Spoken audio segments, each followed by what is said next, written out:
Forbes magazine contributor Terrence Moore was frightened by the Atlanta Braves fans when they broke out in their traditional tomahawk chop chant at a recent game. So frightened in fact, that he felt compelled to write a piece asking Atlanta's mostly white fans for their enthusiasm. Saying he does not cheer for sports while in the press box, Moore opened his October 9 article saying that if he were to cheer it wouldn't have been close to resembling the tomahawk chant. Moore celebrated the fact that every team in sports not named the Washington Redskins has already dumped their offending Native American names, except for the Atlanta Braves.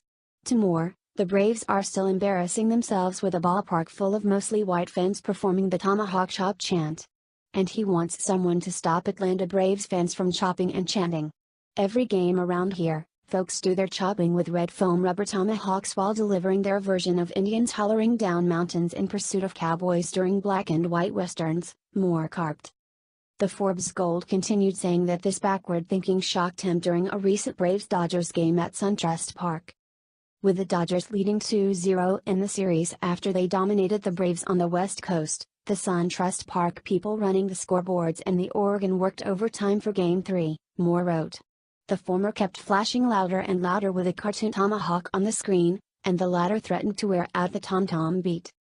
The exasperated Moore then noted, eventually, fans were chopping and chanting out of their minds. Then the writer noted that the chanting scared him. It was uncomfortable, but it was fun, he said of the tomahawk chop chant. Then it was scary. It was the white faces that scared him. I looked at the faces Sunday of those doing the chopping and the chanting, and I didn't like what I saw. I had similar thoughts Monday, when the chopping and the chanting became an epidemic during the game.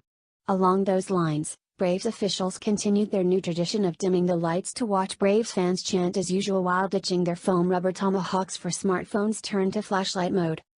I mean, really?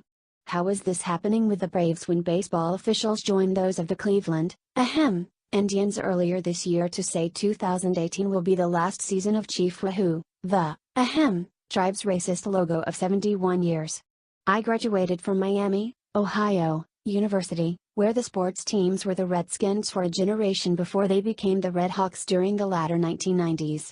St. John's went from Redmond to Red Storm, Marquette swapped Warriors for Golden Eagles, and other colleges and high schools have followed a similar path. Still, folks have shrugged over the Braves choppers and chanters for decades.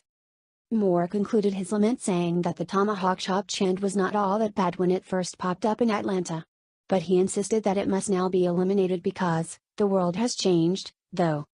So, for the scared Terrence Moore, it will be the heckler's veto for the Braves tomahawk chop. It is time to further PC baseball, he says.